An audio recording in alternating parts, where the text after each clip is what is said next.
Mega shoutout po mga kalingap. Marami pong salamat kay Kuya Bal Santos Matubang, kay Kuya Rab, kay Ate Edna.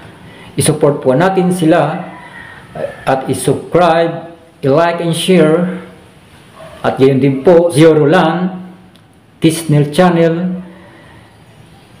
Del Cabarli, and Jean Stordiban. Marami pong salamat. Tara po, panoorin po natin.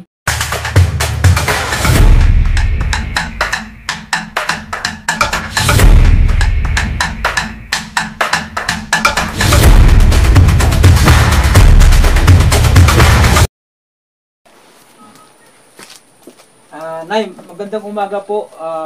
Napunta po ako dito kasi naghahanap po ako ng mga may sakit.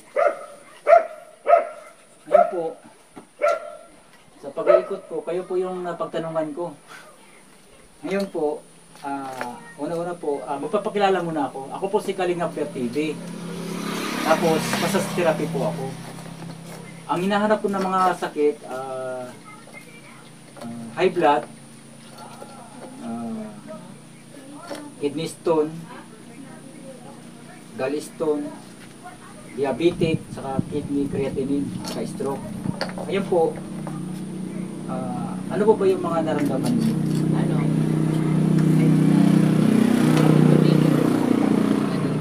Pag nandito po na, namamatay.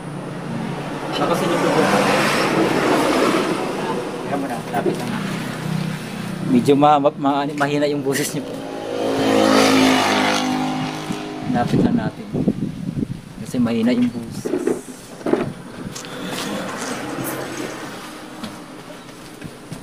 Tingnan mo nga bro, kung kita ako. Kita ako. Ayun. Sige, diyan kayo na kayo. Kita naman ako, no? Kita ako. Kita ko. Yung sakit ninyo, may high blood kayo. Tapos masakit yung baywang nyo. Kumikirot yung baywang nyo. Tapos, yun lang po yung naramdaman ninyo. Tapos yung ubo. May ubo po kayo. Yan. Tagal na ito, ubo din ang damo ng tableta sa nag-gasto. Matagal na po yan, hindi pa rin nawawala. Sa naritita, sobrang may kambayo.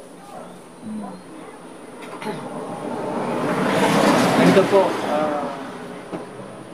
yung sakit nyo po ay puno na yung sa high blood, saka yung pananakit dito sa sa balakang. Ang dahilan po niyan, pagtigas ng likid. Yung sa high blood nyo po, kasi merong, pag sinabing likid, nervous system yan. Ang nervous system, meron pong nervous system yan na nakakunik dun sa puso nyo. Na yun po yung tumitigas, kaya meron pa yung naramdaman sa puso nyo, kasi tumitigas po yun. Pag ang nervous system na nakakunik sa puso nyo ay tumigas, may maramdaman talaga kayo sa puso nyo yan. Na minsan, nahirapan kayo huminga. Hirap kayo huminga. Kasi nga po, yung litid o nervous system na nakakunik dyan sa puso ninyo, tumigas po. Ngayon po, yung sa bewang nyo naman, bakit kumikirot? Litid po din yan. Nervous system din po yan na tumigas. Ganito po yan. Bakit mayroon kayong ganyang karamdaman? Pati ubo, yun, may ubo kayo. Bakit kayo ganon? Bakit meron kayong karamdaman na ganyan? Ganito po. Saan ba nanggaling yung ganyang karamdaman na pagkirot? Saka, yung kumikirot po na yan, litid po yan na tumigas. Ito po, isa-isahin po natin ang dahilan. Yung litid nyo po, kinapitan po yan ng chemical. Dahil dun sa yung chemical po na yan, nanggaling yan sa kinakain natin. Sa mga pagkain natin. Kasi kasuhin mo dito, inaari na ng langaw. Doon ka na rin, magkay doon ka rin. Yung pagkain na mayroong chemical. Ano ba yung mga pagkain na mayroong chemical? Isa-isa na po natin para mas maliwanag ko, di ba? Bitsin, inisamix, matik sarap, tuyo, kasis, suka, katika, saka yung mga nabibili natin sa mga department store, mga grocery, may mga chemical po yan. Yan po nagsimula ang mga karamdaman na nararamdaman niyo po sa katawan niyo. Nakuha niyo yan sa chemical. Na pag pumasok doon sa loob natin sa ating katawan, nagiging acid po yan. Yan tinatawag na uric acid, acid, bad acid. Yan po yung tinatawag na acid. Chemical po yan, ang dahilan. Ngayon, yung medicine na iniinom ninyo, may chemical din po yan. May chemical po yan. Kaya nagsama-sama na sila na may mga chemical. Kaya kahit anong gawin ninyo na pang-inom ng mga medicine, hindi kayo gumagaling. Kasi nga po, wala po doon yung tinatawag na lunas talaga sa sakit ninyo. Ano ba yung lunas na maaring makatulong o makagamot sa naramdaman nyo para maalis? Kailangan po dyan ng natural. Natural. Hindi yung chemical. Yung walang chemical po. Ayan po, maliwanag po ba yung paliwanag ko? Maliwanag po. Naintindihan nyo na po yung sakit nyo kung saan simula po. Yun. Dito naman po tayo sa lunas. Lulunasan na natin yan. Ang sakit nyo po, high blood, saka yung pananakit sa baywang. Pagtigas po yan ng litid o nervous system dahil sa gawa ng chemical na inilagay doon sa mga kinakain natin at iniinom natin. Ngayon po, doon na tayo dadako sa lunas. Sa lunas na po para unti-unti natin yan aalisin sa katawan ninyo yung chemical. Para unti-unti din matatanggal yung naramdaman nyo sa katawan ninyo ng mga kirot. Ayan po. Dito tayo mag-uumpisa sa katas ng malunggay. Magkakatas po kayo ng malunggay. Ngayon po, yung proseso ng pagkatas ng malunggay po, kayo ang pipitas dun sa puno. Sa puno ng malunggay, kayo ang pipitas. Tapos, hugasan nyo yun. Ngayon, tatanggalin nyo yan sa paklang o sa sanga, yung dahon. Yung dahon po. Kailangan malinis po yung dahon. Tapos, may blender ba kayo? Blender? Ayos. Kung wala kayong blender, may dikdikan ba kayo? Dito at kumuha naman. Didikdikin nyo po talaga yan tapos bago nyo pigain sa tela na malinis. Kaya naman po yung gawin, di ba po? Mga kalating baso po. Kalating baso ng katas. Kayo na po mag-estimate para maging kalating baso ng katas. Yung ginagamit niya na baso, kalating baso lang na katas na malunggay. Ngayon, ang pag-inom po niya sa umaga lang. Opo. Sa umaga lang po ang pag-inom niyan. Ang pag-inom niyan, dire-diretso po para pumasok doon sa loob ng katawan ninyo. Kailangan ipasok mo yan sa loob ng katawan ninyo para ang gagawin doon ng katas ng malunggay, ilalabas yung chemical o acid na andun sa loob ng katawan ninyo.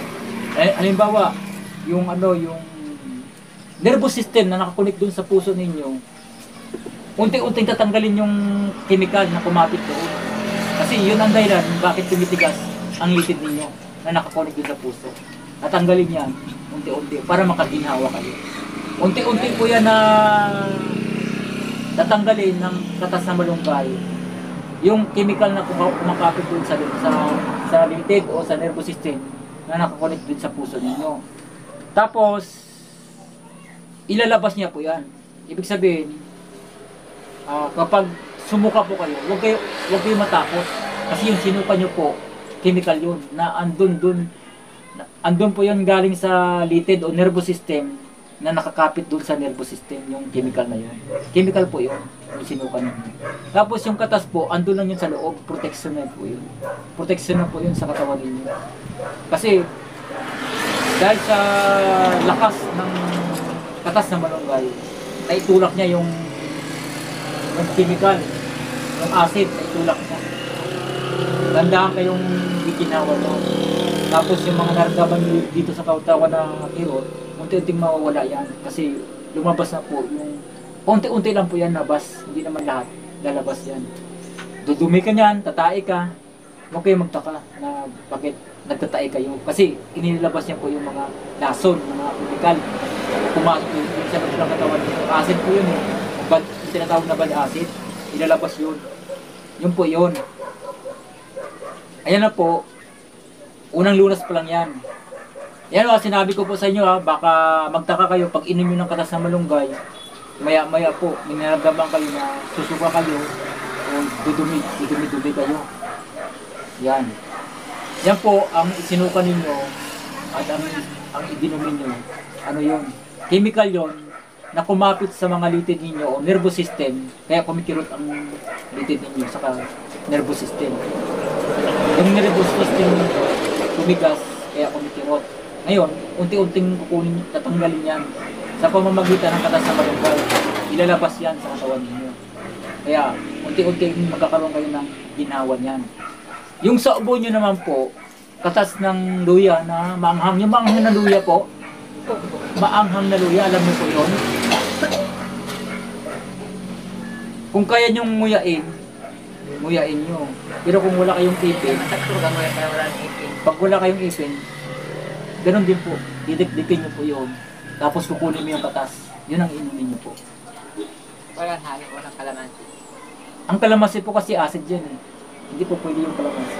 Ulo lang po yan. Luya lang po. Para po yun sa ubo nyo. Bahat katas po. Yung katas niya,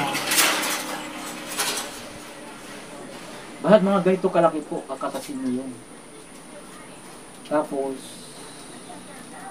lalagyan nyo ng tubig yun, tapos pakukuluan nyo. Kasi sayang po yung katas po yun. Diba, pag pinigaan nyo yun, didikdikin nyo para kumatas, pipigaan nyo yun. Yung katas nyo, yun ang inumin nyo. Pero yung natira, pakukuluan nyo yun, tapos, kasi may katas pa yun. Inumin nyo yun. Kailangan, balatan nyo muna, balatan sa kahugasan, bago mo nyo kakakatas, dikdikin para kumatas. Yung po proseso. Para yun sa ubo nyo. Gawin nyo po yun araw-araw. Araw-araw po gagawin nyo yun. Tapos, yung katas na malunggay po, ang pag-inom ng katas ng malunggay, iba, inom kayo ngayon, ngayong araw, bukas, stop muna. Nasusunod naman na araw. Tuloy-tuloy po yun. Hanggang sa, pag naramdaman nyo na okay na kayo, i-stop nyo na. Pwede nyo naman i-stop yun. Yun po ha, naintindihan nyo po. Tapos yung, maglaga din kayo ng dahon ng malunggay. Yung dahon ng malunggay, ilalaga nyo yun. Tapos, lagyan nyo ng tubig. Yung ilalagay nyo dyan na tubig, kaya nyo uminom ng 5 baso sa umaga. 5 baso sa umaga na nilagang dahon ng malunggay, nalaga yun. Tapos sa tanghali 5 baso din. Tapos sa hapon 5 baso din. Kaya i-estimate nyo na lang po ang tubig, mga 15 bottles, 15 glass yung sa umaga, sa tanghali, saka sa gabi. Hindi sa umaga nyo lang pakuluan yun. Kahit malamig na yan, pwede pa rin inumin nyo hanggang sa hapon yun. Ubusin nyo yun hanggang hapon. Tapos panibago naman sa umaga. Araw-araw nyo po gawin nyo.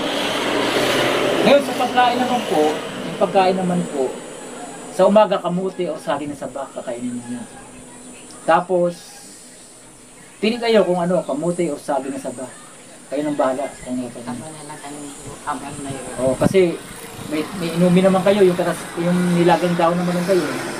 Nilagang daon naman ng kayo. Tapos sa tanghali po, magkanin kayo. Tapos ang magiging ulam ninyo po, sariwang gulay, sariwang isda. Pero pag walang sariwang isda, sariwang gulay na lang. Tapos, ang ilagay nyo po, bawang, sibuyas, saka asin lang. Yan ang po ilagay ninyo. Tapos sa gabi po, bahala kayo kung ano kakainin nyo, kamote, or saging na saba, o kanin. Bahala na kayo doon. Basta yung tubig, yung nilaga na dahon ng malunggay. Maliwarag po yun. Natindayan po. Tandaan nyo po yun kasi kayo po ang inom yun at para mawala po unti-unti yung naramdaman ninyo sa katawan. Ilalabas po yan. Kasi ang dahilan ng naramdaman ninyo, pagtaas ng chemical yan. Yung mga pagkain na may chemical, saka yung ininom nyo na may chemical, nagsama-sama doon sa loob, kaya ganyan ang naramdaman ninyo. Ngayon, unti-unti yan ilalabas sa katawan niyo. Kung hindi man kayo sumuka, idudumi niyo yan. Dumi kayo ng dumi niyan, araw-araw dumi kayo ng dumi niyan. Kasi hanggat umiinom kayo ng katas na malunggay, ilalabas yan. Sa kanang katas na dahon ng malunggay. Basta yung pagkain niyo, tandaan niyo po ang kakainin. Yun lang po yung kakainin ninyo. Yan. Ngayon, pagka wala na po tayo, wala na kayong naramdaman dito, wala na kayong naramdaman dyan, ihinto nyo na po. Ihinto nyo na yung pag-inom ng katas ng malunggay. Pero yung nilagang malunggay, kung gusto nyo diretso, pwede pa rin po. Yung katas na ng malunggay, ihinto nyo. Ayan po, maliwanag po. Yung sakit nyo po, di ba, high blood, saka yung pananakit sa baywang. Ayan po yung lunas. Sa ubo naman po, yung luya ng anghang. Kakatasin nyo lang po. Tapos yung, pagkatapos ng katas dun sa luya, pwede nyo lagyan ng tubig yung, tapos pakuluan nyo, iinumin nyo yung sabaw. Kasi sayang yung pag tinapon nyo, may katas pa yun. Ganito kalaki po Ganito kalaki, kakatasin nyo. Sa isang araw po yun, sa isang araw. Pag walang ganyan kalaki, yung mga ano na lang na. Kahit maliit, ipunin nyo yun para ganito karami siya. Sa isang araw po yun, ganito karami.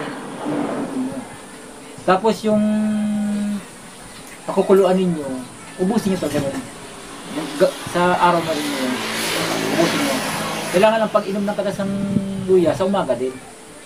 Sa umaga lang din. Katas ng malunggay, alam nyo na pag-inom ng katas ng malunggay? Sa unang araw, pangalawang araw, stop muna. Pangatlong araw ka na naman inom. Ganun-ganun lang. Ganun-ganun lang.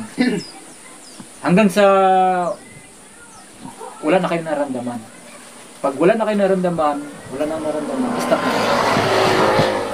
Kasi detoxifier kasi yung katas ng malunggay. Detoxifier yan.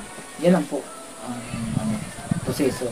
Yung katas ng luya po, araw-araw yun na inom. Ngayon, pag nawala na rin yung ubo nyo, o di stop nyo na. Ganun lang po yun. Tagal na ikaw, damo na ng tableta. Okay. Basta pagka wala na kayong ubo, okay na, stop nyo na. Yun lang po ang proseso. Baka may nakalimutan ako, baka meron pa kayong tanong. May tanong pa po kayo? Itong ano pa, may ano pa, yung pag-tibo ako, mag-iwa ako, para kung ko na kayo na material. Yun nga po, yun na po yun. Yung sinabi ko sa inyo, yung litid na nakakonect doon sa puso, yun po yun, na nahirapan kayo huminga. Yun po yun. Kaya, ang gagawin lang po doon, yun nga, yung katas po yun. Unti-unti tatanggalin ng katas yan, yung chemical na kumapit doon, yung acid na kumapit doon sa... Yun po kasi kaya nahirapan kayo huminga eh. Kasi tumigas yung litid, nakakonect sa puso nyo. Tumigas, yun po yung nagpapahirap. Kaya nahirapan kayo huminga. Kasi yung litid o nervous system na nakakonect doon sa puso mo, tumigas dahil sa chemical o acid na kumapit dyan. Kaya, meron na, yun naman po yung lunas na natin niya katas na malunggay. Yun po yung unti-unti po yan naramdaman. Kaya nga sabi ko po, pag wala na kayo naramdaman, kayong utot nyo, pwede nyo na hinto yun. Pag ipagpatuloy nyo lang, pwede nyo pa puminom ng nilagang daw ng malunggay, nasa sa inyo po yun, tuloy-tuloy nyo yun. Basta't yung nilagang daw ng malunggay, araw-araw po yun. Yung katas ng luya po, araw-araw po yun hanggang sa mawala yung ubo ninyo. Ngayon, pag nawala ng ubo ninyo, stop na. Yan, maliwanag po Opo. Gawin nyo po yung para umipikto, para gumaling po kayo, mawala yung naramdaman ninyo. Yun lang po ang gagawin ninyo. Ano po yung pangalan nyo po? Patria Bender. Patria Bender. Bender. Benboy. Boy Bender. B-E-N-D-E-R Bender. Patricia? Patria. Patria. Lagay ko na nga dito kasi ilalagay ko kasi yung dun sa sa pagka siyempre walang pangalan. Ilagay natin yung pangalan niya. Mamaya na pagkatapos mag-ano muna ako, mag-i-end muna ako. Ayan po mga kalingap, mayroon naman po tayong isang may karamdaman, may high blood po siya at sumasakit po yung baywang niya. Natulungan naman po natin ang isang may karamdaman po. Ayan po, tulungan nyo po ako para marami pa po akong matutulungan na mga may karamdaman para yung karamdaman nila unti-unti pong maalis sa kanilang katawan sa pamamagitan po ng ibinibigay at tinuturo ko na pamamaraan sa mga may karamdaman. Katulad po kay Nanay Patria. Yan po. Napanood niyo naman po yung mga paliwanag ko about po sa naramdaman niya na paninikip ng kanyang puso at yung baywang niya po ay sumasakit. Ayan po, maliwanag na po sa inyo. Marami pong salamat kay Kuya Bal Santos Matubang, kay Kuya Rab, kay Ate Edna. Isubscribe po natin sila, i-like, share, and comment. At suportahan po natin sila. Maraming pong salamat mga kalingap, at suportahan nyo po rin ako para marami pa po akong matutulungan na katulad kay Nanay Patria na mga may karamdaman. Mga high blood, diabetic, kidney stone, gallstone, tumor, kidney creatinine, stroke po. Ayan po. Marami pong salamat sa patuloy na pagsubaybay nyo po sa aking channel. Marami pong salamat. Bye-bye!